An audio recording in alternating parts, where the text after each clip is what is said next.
Hello friends, स्वागत है आपका अपने चैनल स्टैंड बीपीएससी में। कैसे हैं आप लोग? उम्मीद करते हैं आप लोग ज़बरदस्त होंगे और पढ़ाई कर रहे होंगे। ओके दोस्तों, आज हम लोग क्या करेंगे पूरा देखिए। हम भारतीय राष्ट्रीय कांग्रेस की जो राष्ट्रीय आंदोलन हुए थे उससे संबंधित मैं लेकर आया हूँ। और पीडीएफ इसे बनाने में थोड़ा समय भी लगा। देख लीजिए, सब है, आप लोगों को सब मिलेगा। आप वीडियो के अंत तक बने रहिएगा। सब एक्सप्लेनेशन पीडीएफ भी हम आपको दे देंगे। आप टेलीग्राम पर जुड़ जाइएगा, सारा पीडीएफ आपको मिल जाएगा दोस्तों। सब है इसमें, आप एक बार पढ़ लेंगे। टॉप लेवल का सब क्वेश्चन है, एक भी प्रश्न नहीं छूटेगा आपका दोस्तों। देख लीजिए, ठीक ना, सब प्रश्न है इसमें। बस आप वीडियो के अंत तक बने रहिएगा दोस्तों, आपका सब क्लियर हो जाएगा। ठीक है, आप वीडियो के अंत तक बने रहिए, बस सब समझ में आएगा। ठीक ना, टॉप लेवल का हम लेकर आए हैं। हिस्ट्री का प्रश्न है, ठीक है, मिसलेनियस प्रश्न है, कोई एक भी डाउट आपका नहीं छूटेगा दोस्तों। ठीक है, देखिए क्या है दोस्तों इसमें कि भारतीय राष्ट्रीय कांग्रेस की स्थापना, ठीक है, इसमें दिया है भारतीय राष्ट्रीय कांग्रेस की स्थापना कब हुआ था।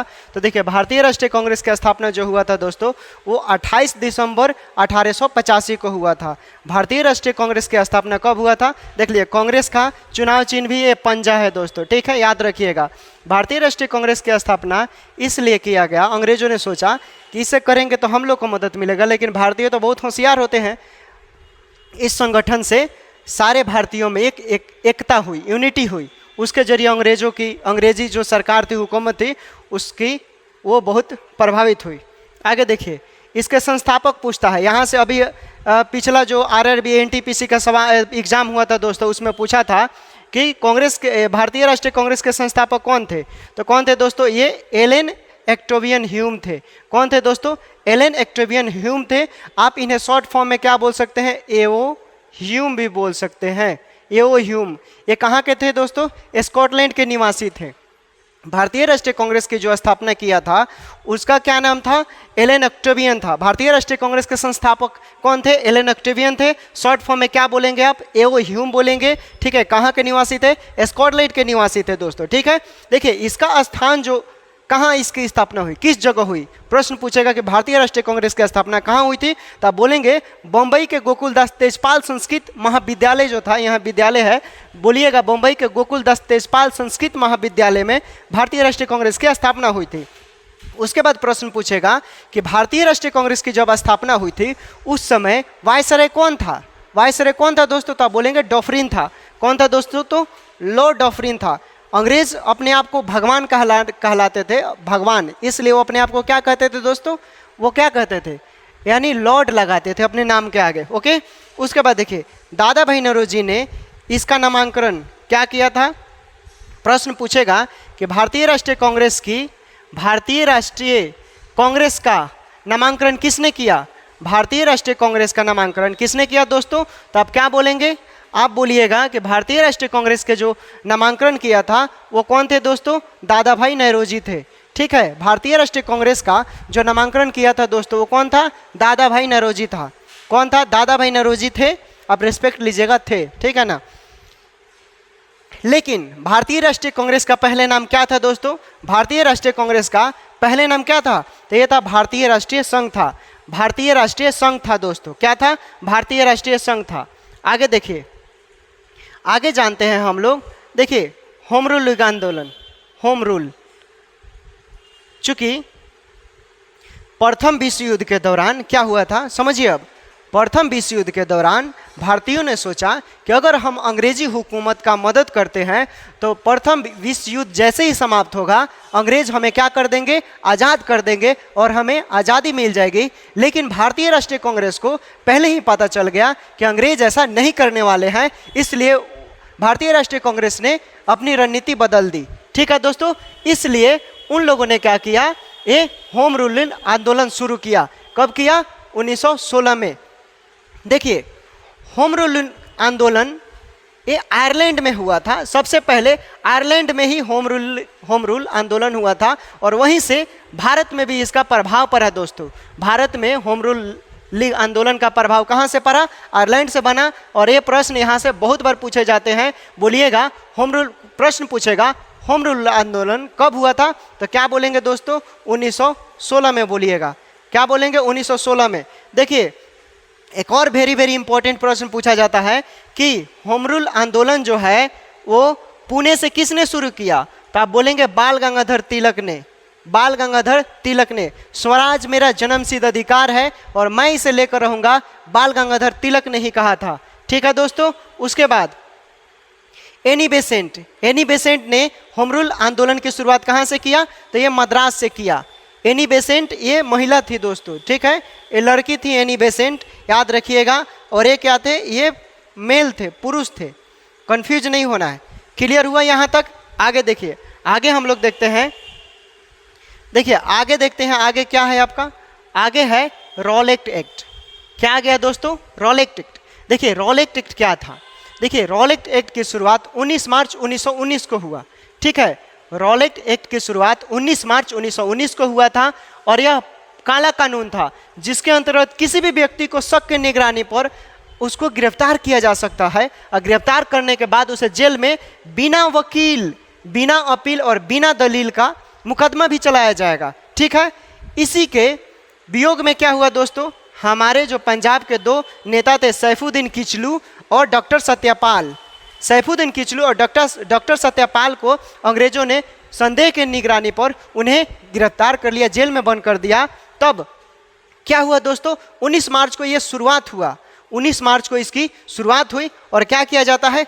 10 अप्रैल 1919 को इन्हीं लोगों के, दोनों लोगों के चलते पंजाब के, चूंकि ये पंजाब के लोकप्रिय नेता थे, तो क्या हुआ? इन्हीं लोगों के चलते आगे देखिए 3 दिन बाद क्या किया गया? 3 दिन बाद, ठीक ना दोस्तों, क्या किया गया? 3 दिन बाद यानी 13 अप्रैल, देखिए यहाँ पर मैंने लिख दिया है 13 अप्रैल 1919 को। 10 अप्रैल को उन लोगों ने क्या किया? जेल में बंद कर दिया अंग्रेजों ने सत्यपाल को, ठीक है, और किचलू को, सैफुद्दीन किचलू के। तो रॉलेट एक्ट के विरोध में पंजाब में एक जिला है अमृतसर, अमृतसर में एक जालियांवाला बाग है, ठीक है ना, उसी में भारतीयों ने क्या किया? एक सभा बुलाई और शांतिपूर्ण तरीके से क्या कर रहे थे? अंग्रेजी हुकूमत का विरोध कर रहे थे। ठीक है, तभी एक भारतीय इतिहास में एक हंसराज नाम का व्यक्ति था जिसे वो दोगला था, बोला जाता है ऐसे। बहुत इतिहासकार जो यूट्यूब पर देखेंगे सर लोग हैं वो बोलते हैं वो ऐसा दोगला से भी बड़ा था। उसने जाकर कुछ चंद पैसों के लिए जनरल डायर से कानाफूसी कर दिया कि यहाँ पर आपके विरोध में मीटिंग कर रहे हैं भारतीय। अब भाई कान से सुना हुआ बात तो बहुत बुरा लगता है और जनरल डायर को बुरा लगा। बिना किसी परमिशन के, बिना किसी आदेश के उसने दम आदेश दे दिया कि भून डालो भारतीयों को। अब क्या था दोस्तों? ऐसा मतलब कि यहाँ देख लीजिए, ये हो गया जालियांवाला, देख लीजिए, ठीक है, चारों तरफ से बंद था ये, ठीक है। और देखिए यहाँ पर जितने भी लोग थे ये सब इंडियन है, ठीक है ना। इसको भून दिया ऐसे, मतलब गोली मारा कि कोई अपनी जान बचाने के लिए, उसमें जो कुआं था किसी ने कुएं में छलांग लगा ली और दीवारें इतनी लंबी थी कि कोई अपनी जान बचाने के लिए छलांग तक नहीं लगा पाया, इतने बुरी तरह। छोटे छोटे बच्चे थे। जब ये घटना घटे ना दोस्तों, अब बाद में जब लाशें निकाली जा रही थी तो कुएं से कितने लाश निकले थे, बहुत लोग मरे थे उसमें, ठीक है ना। तो देखिए इसी के चलते गोलियां उसने चलवा दी, हंसराज के चलते उसने कानाफूसी कर दिया। इस घटना के विरोध में महात्मा गांधी ने क्या किया? महात्मा गांधी ने केसर हिंद की उपाधि लौटा दी और रविंद्रनाथ टैगोर ने दोस्तों क्या किया? सर की उपाधि लौटा दी, जिन्हें इन्हें 1911 में इन्हें उपाधि दिया गया था। रविंद्रनाथ टैगोर को नाइटहुड की उपाधि भी दी गई है। ओके, इस घटना के जांच के लिए कमीशन बुलाया गया। इस घटना के जांच के लिए क्या किया गया? एक कमीशन बुलाया गया जिसका नाम था हंटर कमीशन। हंटर कमीशन जांच के लिए बुलाया गया और सरकारी रिपोर्ट के अनुसार, जो सरकारी अंग्रेजी थी, ठीक है ना, सरकार थी, उसके अनुसार 379 लोग ही मरे गए। लेकिन भारतीय राष्ट्रीय कांग्रेस समिति के अनुसार कितने लोग मारे गए? 1000 लोग मरे गए थे दोस्तों। यही है हंसराज, यही है, यही हरामी है जिसने इतने लोगों की जान इसी के वजह से गई। आगे देखिए, चूंकि जब उसके बाद आता है हमारा खिलाफत आंदोलन।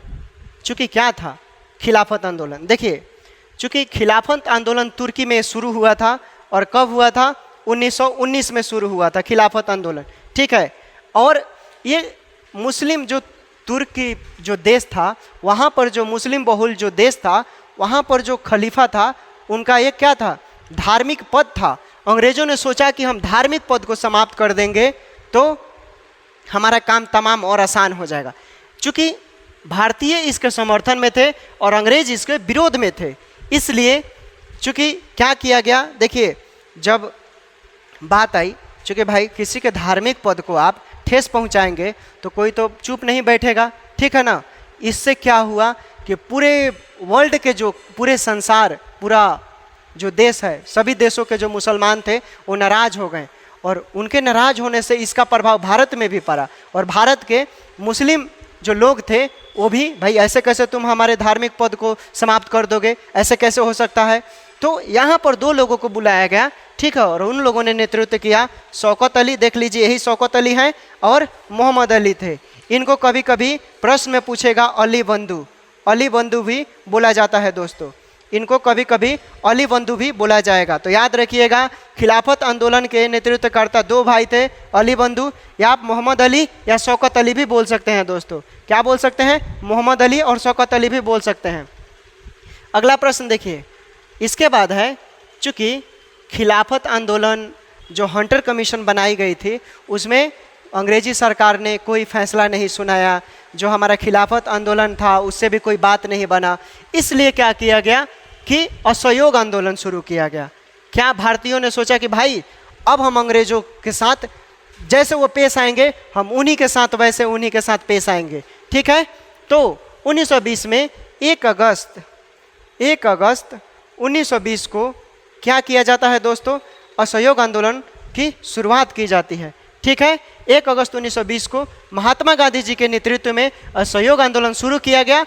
और देखिए असहयोग आंदोलन शुरू किया गया, बात है तब की जब आगे मिलेगा आपको चौरी चौरा कांड, ठीक है। चौरी चौरी कांड क्यों हुआ, चौरी चौरा कांड एक गोरखपुर में पड़ता है दोस्तों।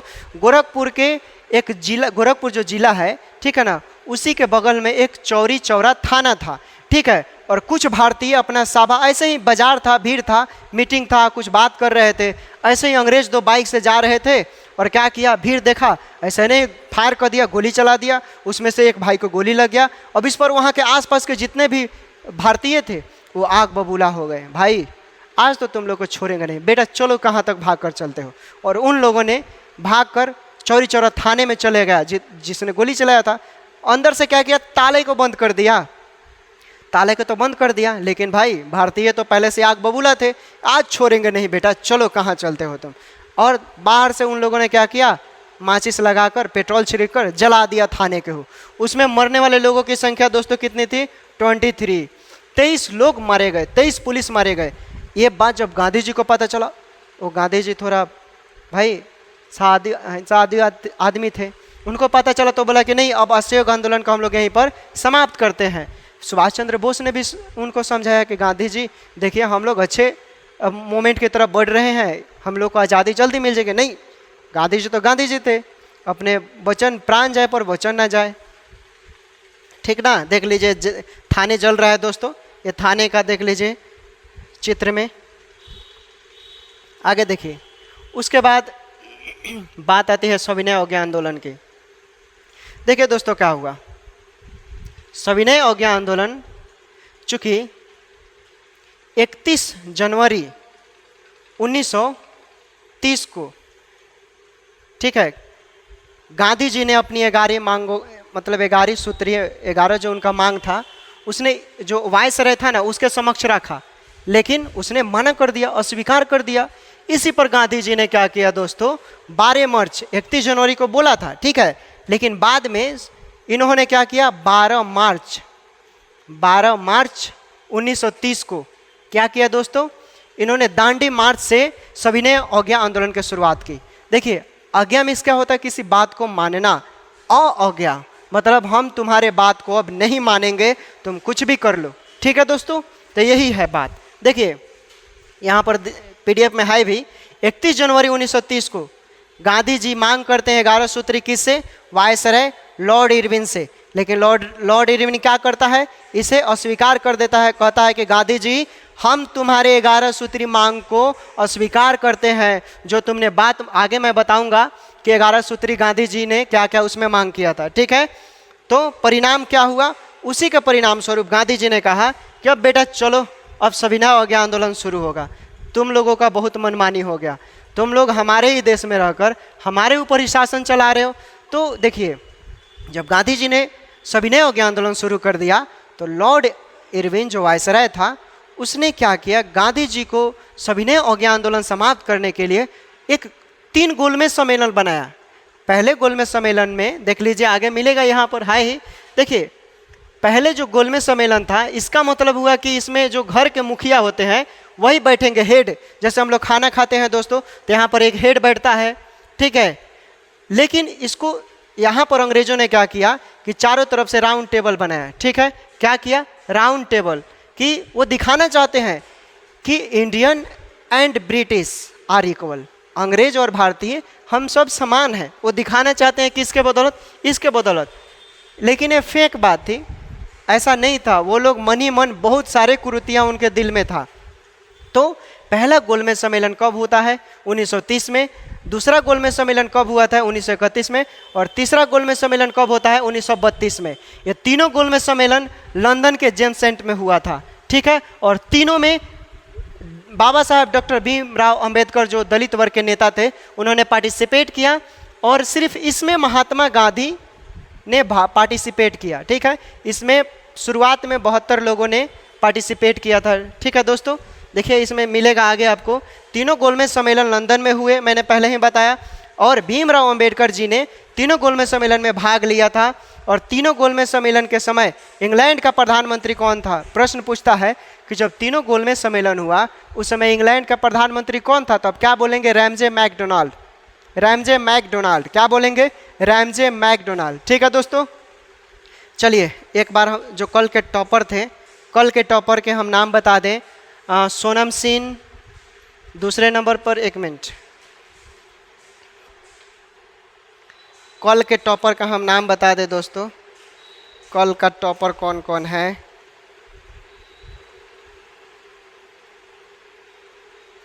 सोनम 16 जुलाई के जो टॉपर हैं वो हैं सरांश, ठीक है। सरांश का 60 क्वेश्चन में 42 हुआ है क्विज में। और सोनम सिंह का 60 में 35 क्वेश्चन सही है। एनके का 22 क्वेश्चन सही है। प्रियंका गुप्ता का 60 में 16 आया है। रवि कुमार का 16 आया है, ठीक है। नेहा CPR, नेहा के CPR छपरा से हो क्या भाई, अच्छा। नीलेश कुमार का 8 आया है। राकेश ईरान जो कुछ दिन पहले टॉप किया था उसका 60 में 2 नंबर आया है। और देखते हैं 16 जुलाई का आज के टॉपर के, देखते हैं कौन है। हिंदी में सोनम सिंह ने टॉप किया है। सामान्य अध्ययन में सोनम सिंह ने 69 प्रश्नों में 40 नंबर आई है। रोशन कुमार 38 मार्क्स है। विमलेश कुमार 37, स्नेहा यादव 35, राज का 35, रिंकी कुमारी का 30, खुशबू का 15, अमृता कुमारी का 2, ठीक है। तो आज के टॉपर हैं, आज के टॉपर कौन कौन हैं, कल के टॉपर हैं। कल के हिंदी के टॉपर सोनम सिंह पहले स्थान पर, नाजिया खातून दूसरे स्थान पर, और तीसरे स्थान पर राजेश। तो दोस्तों क्विज कीजिए, क्विज में जो टॉप करेगा उसका हम नाम लेंगे अब, ठीक है, रोज़। चलिए एक दिन पहले बताएंगे, एक दिन बाद बताएंगे, ठीक है, समझ गए। Ramsay MacDonald. आगे देखिए, आगे देखते हैं। आगे प्रश्न है दोस्तों आपका, प्रथम गोल में जब तीनों गोल में जो सम्मेलन हुआ था उसको हम बारी बारी से देख लेते हैं कि उसमें क्या क्या हुआ था दोस्तों, ठीक है। ये सिर्फ एक ही एग्ज़ाम के लिए नहीं है, भारत के जितने भी एग्ज़ाम हैं उन सभी के लिए इम्पोर्टेंट है। अगर आपको PDF चाहिए तो आप टेलीग्राम पर जुड़िएगा, उस मैसेज कर दीजिएगा, टेलीग्राम पर आपको मिल जाएगा, ग्रुप में डाल दिया जाएगा, ठीक है दोस्तों। आप लाइव सेशन को शेयर कीजिए। देखिए इसमें हम लोग क्या जानेंगे, प्रथम गोलमेज सम्मेलन। प्रथम गोलमेज सम्मेलन कब हुआ था दोस्तों, प्रथम गोलमेज सम्मेलन आपका 12 नवंबर 1930 को हुआ था। प्रथम गोलमेज सम्मेलन कब हुआ था, 12 नवंबर 1930 को हुआ था। कहाँ हुआ था, तीनों गोलमेज सम्मेलन तो लंदन में ही हुए थे। मैंने बोला था सेंट जेम्स पैलेस में हुआ था। कहाँ हुआ था, सेंट जेम्स पैलेस में हुआ था। और प्रथम गोलमेज सम्मेलन के समय वायसराय कौन था, तो लॉर्ड इरविन था। प्रथम गोलमेज सम्मेलन के समय वायसराय कौन था, तो लॉर्ड इरविन था। चूँकि भारतीय राष्ट्रीय कांग्रेस और महात्मा गांधी जी ने इसमें भाग नहीं लिया था। प्रश्न पूछता है कि वो कौन सा गोलमेज सम्मेलन है जिसमें महात्मा गांधी और कांग्रेस ने पार्टिसिपेट नहीं किया था, यानी भाग नहीं लिया था। तो पहला गोलमेज सम्मेलन जो 1930 में हुआ था, 12 नवंबर 1930 को हुआ था, उसमें गांधी जी ने और कांग्रेस ने दोस्तों भाग नहीं लिया था। समझ गए? आगे देखिए, आगे है, देखिए अब कौन कौन भाग लिया भाई। तो मुस्लिम लीग के नेता भाग लिया, आगा खां, मोहम्मद अली जीना, ठीक है, इन लोगों ने भाग लिया। और दलित वर्ग के जो नेता थे बाबा साहब डॉक्टर बी आर अम्बेडकर, उन्होंने भी भाग लिया। क्लियर हो गया? आगे देखिए, आगे देखते हैं हम लोग। आगे है हमारा, चूंकि गांधी इरविन समझौता होता है 5 मार्च 1931 को, 5 मार्च 1931 को गांधी इरविन समझौता होता है। और ये समझौता किसके किसके बीच होता है? नाम से ही पता चलता है। महात्मा गांधी और कौन था दोस्तों? इरविन था। महात्मा गांधी और कौन था? इरविन था। समझ गए? क्लियर हो गया? आगे देखिए, चूंकि लॉर्ड इरविन ने शर्तें रखा कि महात्मा गांधी जी आप आइए, पहले से ही इरविन क्या किया, पहले से उसने प्लान बनाया कि भाई गांधी जी को लंदन में बुलाया जाए और जो सविनय अवज्ञा आंदोलन है उसको समाप्त किया जाए। लेकिन गांधी जी तो बहुत ही भाई गांधी हैं, ठीक है ना, अर्धनग्न फकीर बोलते हो हमको, बेटा तुम्हारा छलिया छोड़ा देंगे, ठीक है, गांधी जी बोलते हैं। तो देखिए इरविन ने क्या क्या शर्तें रखा। सविनय अवज्ञा आंदोलन समाप्त कर दीजिए गांधी जी, और कांग्रेस को बोलिए गोलमेज सम्मेलन में भाग लेने लंदन है, और ब्रिटिश सामान का जो है आप लोग जला रहे हैं, बहिष्कार कर रहे हैं, उसको बहिष्कार न करें, न जलाएं ब्रिटिश सामानों का। इसने इरविन ने कहा। तो गांधी तो भाई गांधी थे, बोले कि बेटा तुमने तो अपनी शर्तें रख ली, अब हमारी भी बात सुनो, हमारी भी मांगे हैं 11 सूत्री मांग, मेरी भी 11 बातें मानो, तब हम सविनय अवज्ञा आंदोलन बंद कर देंगे। हालांकि यहाँ तक गांधी जी ने कुछ समय के लिए सविनय अवज्ञा आंदोलन बंद कर दिया था, स्थगित कर दिया, बंद नहीं स्थगित किया था, ठीक है। आगे देखिए, आगे आपको मिलेगा गांधी जी ने क्या क्या मांगे रखा अपना। देखिए गांधी जी के 11 सूत्री मांगे हैं, ये प्रश्न में पूछा जाता है, वेरी वेरी इंपॉर्टेंट दोस्तों। यूपीएससी से लेकर बीपी स्टेट पीसीएससी लेकर दरोगा से लेकर, चाहे यूपी का एग्जाम हो, चाहे राजस्थान का हो, चाहे दिल्ली का हो, कहीं का हो, ये बहुत इंपॉर्टेंट है दोस्तों, ठीक है। भारत का कोई भी स्टेट का एग्जाम हो, बहुत इंपॉर्टेंट है। गांधी जी के 11 सूत्री मांगे, पहला क्या था? पूर्ण रूप से शराब पर प्रतिबंध लगा दो। भाई अंग्रेज थे, जहां मन करता है वहां अपने शराब पीकर शुरू हो जाते हैं। अंग्रेजों का काम क्या है? अब जाइए शुरू होकर जो भी करना है वो अपना कहानी बनाने लगते हैं, ठीक है। उसी के बदौलत देखिए आगे है कि विनिमय की दर घटाकर एक सीलिंग क्या कर दिया जाए? भाई विनिमय का दर घटाकर आप 4 पैसे कर दीजिए। ये हुआ बात गांधी जी का। तीसरे में क्या था? भूमि लगान आधा होना चाहिए। भूमि लगान क्या होना चाहिए दोस्तों? आधा होना चाहिए, और उस पर काउंसिल का नियोजन रहे, ठीक है। किसका? काउंसिल का नियोजन रहे, एक्ट का नियोजन रहे, एक्ट के तहत कार्य हो, ठीक है। गांधी जी ने फिर कहा कि नमक कर को समाप्त किया जाए। गांधी जी ने क्या कहा? नमक कर को समाप्त कर दीजिए। फिर उन्होंने कहा कि सेना संबंधी व्यय में कम से कम 50% की कमी हो। सेना में जो आप पैसे खर्च कर रहे हैं उसको आधा कर दीजिए, कम पैसे दीजिए। और बड़ी बड़ी सरकारी नौकरियां जैसे आईपीएस, आईएएस, स्टेट पीसीएस हैं, उनका वेतन भी कम कर दीजिए। और विदेशी वस्त्रों को आयात पर क्या कीजिए? निषेध कर लगाएं, ठीक है। गांधी जी ने यहाँ तक बोला। आगे भी गांधी जी बोलते हैं कि भारतीय समुद्री तट केवल भारतीय जहाज़ों के लिए सुरक्षित रहे और इसके लिए कानून का निर्माण हो। और आगे गांधी जी ने क्या कहा? सभी राजनीतिक बंदियों को छोड़ दिया जाए।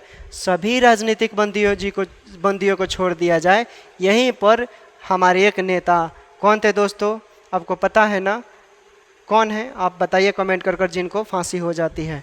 और उसी वजह से गांधी जी को बहुत सारे, गांधी जी को हालांकि जो जानते हैं पढ़ते हैं वो उतना नहीं बोलते हैं, लेकिन जो कम जानते हैं वो गाली भी, मतलब ऐसे अपशब्द बोलते हैं कि गांधी जी चाहते तो उनको छुड़ा देते जेल से, ठीक ना। गुप्तचर पुलिस हटा दिया जाए अथवा उस पर जनता का नियंत्रण रहे, और आत्मरक्षा के लिए हथियार, जैसे मान लें हमारे साथ कोई परेशानी होती है, हम अपनी आत्मरक्षा के लिए हथियार भी रखें। गांधी जी ये मांग करते हैं, ठीक है। लेकिन भाई इरविन तो इरविन था, उसने बोला कि गांधी जी आपकी बातें हमें स्वीकार नहीं हैं। इसलिए दूसरे गांधी, जब इरविन ने बोला था कि आप इसमें आइए, पार्टिसिपेट किए, कांग्रेस को बुलाइए, गांधी जी आप भी आइए, तो दूसरे में गांधी जी जाते हैं और क्या बोलते हैं? इसकी जो दूसरा गोलमेज सम्मेलन था वो कब होता है दोस्तों? 7 सितंबर 1931 को होता है। दूसरा गोलमेज सम्मेलन जो होता है 7 सितंबर 31 को होता है, और ये भी लंदन में होता है, Saint Paul palace. Saint Paul palace London में है, वहाँ होता है। और उस समय वायसराय कौन था? उस समय वायसराय बदल जाता है। जो दूसरा गोलमेज सम्मेलन था उसमें आपका वायसराय कौन था दोस्तों? लॉर्ड लिनलिथगो था। लॉर्ड लिनलिथगो था, समझ गए? पहले में बोलिएगा तो और इरविन, लेकिन दूसरे में वायसराय कौन आ जाता है? लॉर्ड लिनलिथगो आ जाता है। चूँकि दूसरे में देखिए सम्मिलित सदस्य कौन कौन थे, तो मुस्लिम लीग ने भाग लिया, मोहम्मद अली जिन्ना मुस्लिम लीग की तरफ से पार्टिसिपेट किया दूसरे गोलमेज सम्मेलन में। दलित वर्ग के नेता बाबा साहब अम्बेडकर ने पार्टिसिपेट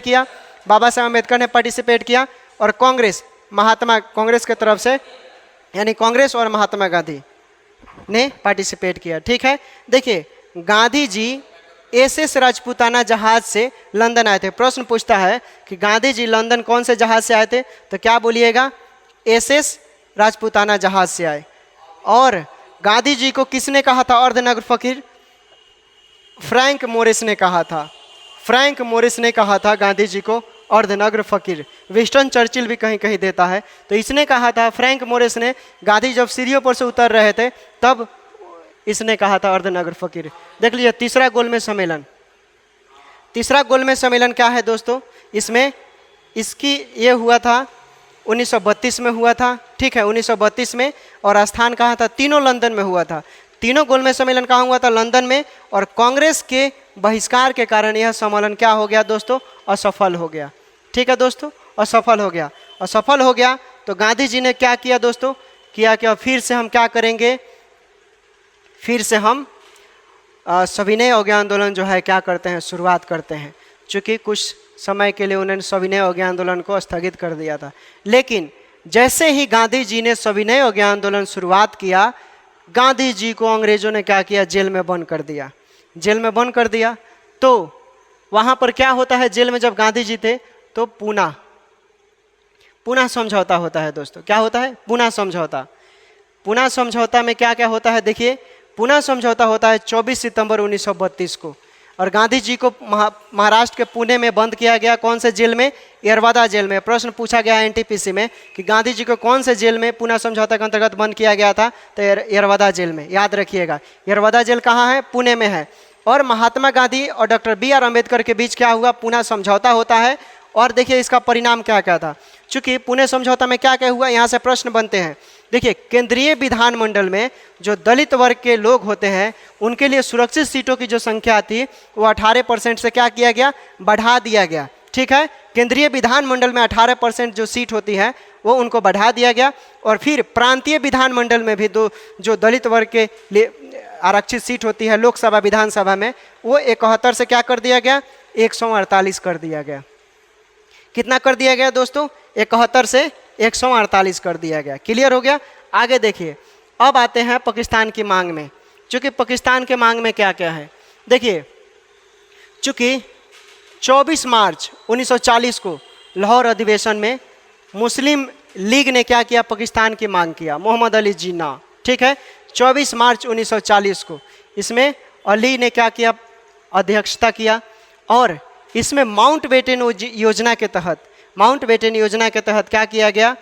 3 जून 1947 को वायसराय माउंटबेटन ही था उस समय, और भारत के विभाजन की योजना रखी। चूँकि देखिए इसी समय क्या हुआ? 15 अगस्त एक तरफ है 1947, इस दिन भारत अपना आज़ादी मनाता है। और पाकिस्तान एक दिन पहले 14 अगस्त 1947, पाकिस्तान को लगता है कि हम लोग 14 अगस्त 1947 को आज़ाद हुए, उसको लगता है, चूँकि उस दिन तो उन लोग का विभाजन हुआ था ना, इसलिए। और देखिए, भारत और पाकिस्तान के बीच में जो एक रेखा खींची गई, उस रेखा को हम लोग क्या बोलते हैं? रेड क्लिफ रेखा। रेड क्लिफ ने खींचा था। ठीक है, रेड क्लिफ, भारत और पाकिस्तान के बीच की जो रेखा है वो रेड क्लिफ, इसे बोलते हैं रेड क्लिफ। यह प्रश्न यहाँ से पूछा जाता है, याद रखिएगा, बहुत सारे परीक्षाओं में प्रश्न पूछे गए हैं। उसके बाद देखिए भूदान आंदोलन क्या था? चूँकि जब हमारा देश आज़ाद हुआ तो उस समय बड़े बड़े ज़मींदारों के पास क्या हो गया? ज़मीनें थी। भाई देश तो आज़ाद हो गया, लेकिन जो गरीब वर्ग के, मध्यम वर्ग के लोग थे वो तो गरीब के गरीब ही रह गए, और जो ज़मींदार थे, साहूकार थे, उनके पास ढेर सारा ज़मीन था, बहुत सारा ज़मीन था। तो भाई इस भूदान आंदोलन के जो संस्थापक विनोबा भावे थे, 1951 में इसकी शुरुआत की गई थी। 1951 में इसकी शुरुआत की गई। विनोबा भावे ने कहा कि देखिए भाई साहब, जो जमींदार वर्ग के लोग हैं वो क्या करें, अपनी ज़मीनें थोड़ा थोड़ा, जो मध्यम वर्ग के लोग हैं वो दान देना शुरू कर दें। दान दीजिए ज़मीन, ताकि जो मध्यम वर्ग गरीब लोग हैं उनके पास भी कुछ ज़मीनें हो जाए। तो उन्होंने दान देना शुरू किया और सबसे पहले जो व्यक्ति थे रामचंद्र रेड्डी ने, उन्होंने सबसे पहले भूमि का दान दिया। ये देखिए, यही गरीब वर्ग के जो लोग हैं, इनके पास आदिवासी भी बोल सकते हैं, उस समय के बहुत वंचित तत्व के लोग हैं ये, जिनके पास खाने के लिए, रहने के लिए और ना तो घर था और ना ही कपड़े, कुछ भी नहीं था। ये तो यही भूदान आंदोलन के तहत इनको ज़मीन दिया गया दान में, और पहले व्यक्ति जो थे रामचंद्र रेड्डी, इन्होंने दान दिया दोस्तों। तो ये था हमारा आज का प्रमुख राष्ट्रीय आंदोलन के इम्पोर्टेंट पॉइंट, तथ्य पर आधारित, PDF पर आधारित। उम्मीद करते हैं आप लोग को अच्छा लगा होगा। अच्छा लगा होगा तो लाइक, कमेंट, शेयर, अपना सुझाव दीजिए। और ये PDF चाहिए तो आप टेलीग्राम पर जुड़िएगा, वहाँ पर आपको हम ये दे देंगे। ठीक है दोस्तों, आप चैनल पर नए होंगे तो ज़रूर जुड़िएगा, इसे सब्सक्राइब कीजिएगा और अपने दोस्तों को भी बताइएगा। ठीक है, तो अपना ख्याल रखिए, पढ़ते रहिए, फिर हम लोग मिलेंगे। टाटा, बाय बाय।